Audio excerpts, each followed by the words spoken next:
तर भाजप आपल्या स्वतःच्याच नगरसेवकांचे फोन टॅप करते. 30 जानेवारीला मी तुम्हाला कालच म्हणालो ना, मी तुम्हाला कालच म्हणालो ना की दिल्लीतून चाव्या मारल्या जातात म्हणून. तुम्ही ऐकलं असेल की मी असं म्हणालो की मुंबईचा महापौर कोणी दिल्लीतून ठरवलं जाईल. हे आतापर्यंत इतिहासात घडलं नव्हतं.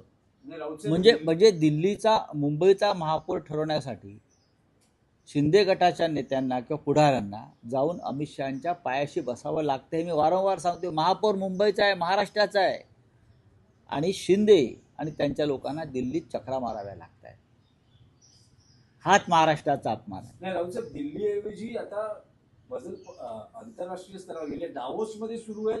मुंबईचा महापौर कोण होणार? नाही, दावोसमध्ये मुख्यमंत्री दावोसमध्ये आहेत. उद्योग मंत्री शिंदेचे जे विश्वासू आहेत ते उदय सामंत दावोसमध्ये आहेत. एकनाथ शिंदे आणि मुख्यमंत्र्यांचं फोनवर बोलणं सुरू आहे. तर कदाचित दावोसमध्ये हा निर्णय होऊ शकतो. असं आहे की दावोसमध्ये गुंतवणुकीवर चर्चा कमी सुरू आहे, आणि ते जे उद्योग मंत्री आणि मुख्यमंत्री ह्यांच्यामध्ये मुंबईच्या महापौरावरच चर्चा सुरू असते.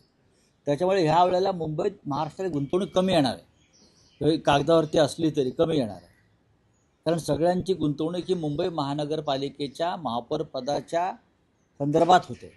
30 जानेवारीला भाजपचाच महापौर होते. एकतरी शिंदे गटाची इच्छा